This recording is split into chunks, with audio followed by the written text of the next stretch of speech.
So the Android projects are this group here. And you'll notice there's a bunch of extra credit ones and only one that's required, 144. And that's because the only one that really is right at the center of this course is analyze an image that you get.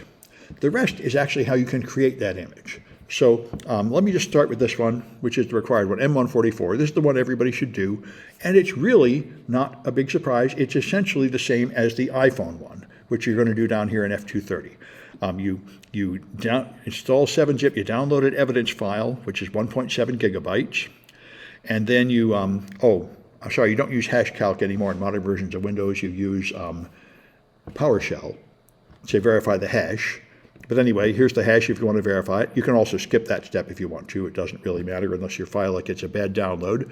Then you unzip it, and you'll now have a data folder. And what I did was I just imaged the data folder. I didn't get the other folders. Now, you start Autopsy, make a case, import the data, and when you choose the type of ingest, you have to turn on this one, Android Analyzer, of course. So you tell you it's Android data, and then it will process it, and you'll now get artifacts like call logs and messages and web cookies and web searches and so on, just like you've seen before. So here you have call logs showing some phone numbers that have been called and when they were called.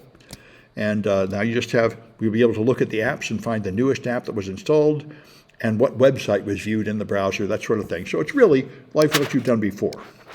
And let me just mention briefly what these other projects, this is where you create all this. You install an emulator, which is Android Studio, so you can now have an emulated phone on your computer. Then you root the emulator, so you get root privileges on it, which is, by the way, not necessary if you install the right version. It'll automatically be rooted. And then you can do a forensic acquisition from it using the Android Debug Bridge, which you just suck the data off the virtual phone. And then here's the way I would do. That's what I say. I would do 140, and then go to 145 instead of 142. Now you could have an unrooted phone, and you could use a root exploit to root it, which is a little difficult, and that's 142. The easier thing is just make it rooted in the first place. When you install Android Studio, you can choose which phone to make, and what you do is you choose one that doesn't have the Play Store. See, Google will not let you put Google Play on a phone if it's rooted. It has to meet their security standards. You're not allowed to have Google Play. And this is why if you go online and buy cheap Android devices like tablets, some of them do not have the Google apps because they don't meet Google's security requirements. And if you choose one that doesn't have the Play Store, it will be rooted. If you do have the Play Store, then you have to use a hacking tool to root it because that violates Google's plans.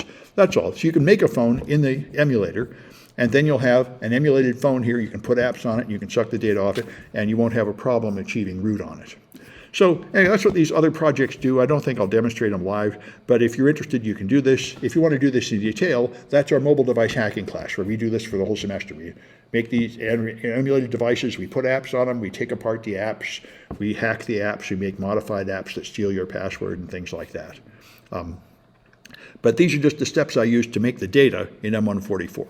But if all you care about is forensics, that's why that's all extra. 144 is what everybody should do, so you get practice seeing what Android data looks like, and 230 is where you do the same thing for iPhone data. Just download some iPhone data, and it's pretty much the same process.